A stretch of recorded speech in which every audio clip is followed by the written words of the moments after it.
So this is my midnight movie review on The Evil. The Evil stars Ricahrd Crenna and Joanne Pettit, along with a few others you might recognize, you might not. Ricahrd Crenna and Joanne Pettit buy this huge manor. Just this thing is huge. And I think they're going to turn it into like an inn or a hotel or something to that effect. Well, he's a doctor of psychology. She's a medical doctor, from what I can understand. And to do anything with this, they have to get it cleaned up and bring the wiring up to code, and it's been around for like 150 years.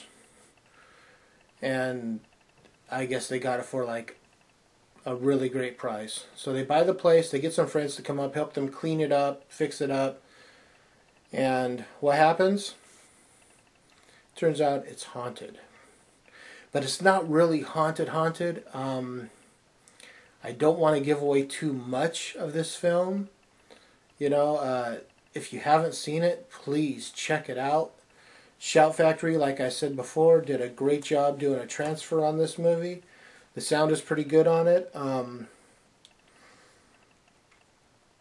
I don't think there's anamorphic. There is a commentary. It's just with the director, the writer, director of photography. But I would have liked to have seen them get some of the actors, to do the commentary also. I guess I am complaining, but it just, I think it just kind of like fills everything out when you get as many people as you can involved. The movie itself has a really cool look to it. It's very Amityville, I guess is the way to put it. It is a haunted house, but it's not.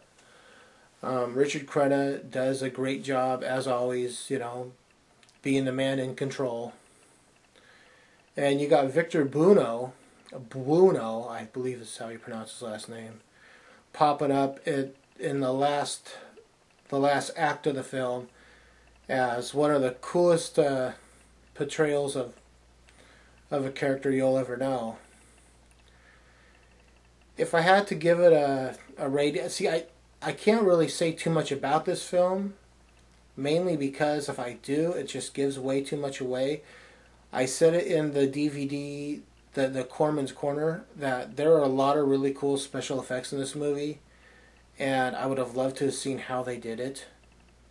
Just because I enjoyed it, man. I know I've seen this movie in the last 2 or 3 years. Like I recorded it late night onto my DVR or something.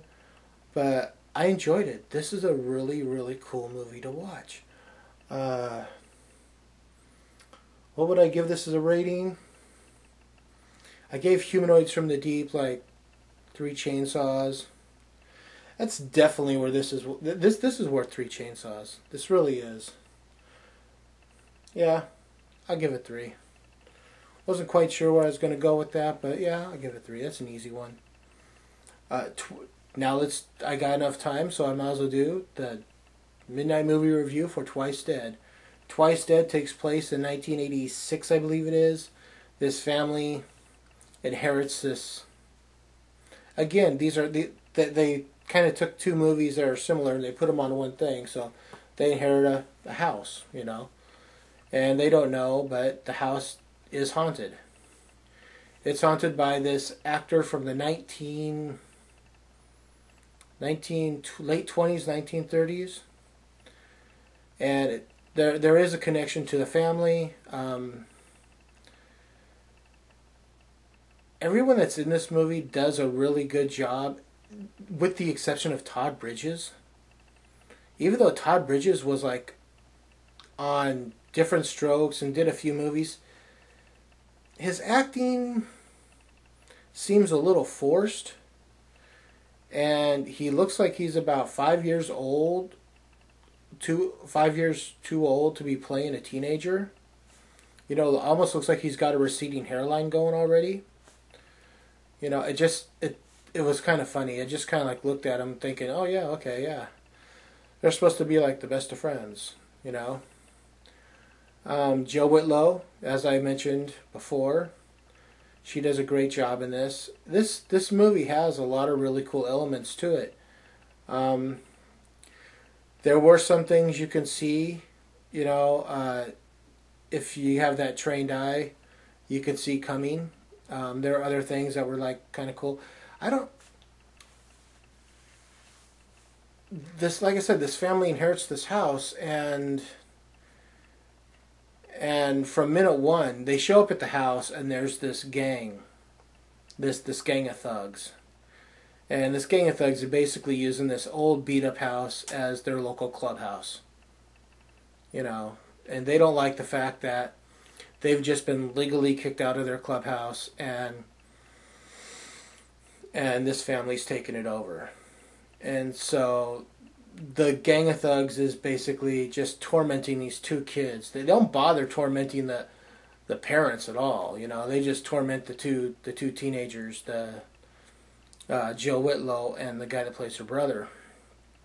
And they just torment them at school. They torment them on the way to school. They torment them in the park. And you know, finally, you know, when push comes to shove, the brother and sister start shoving back, and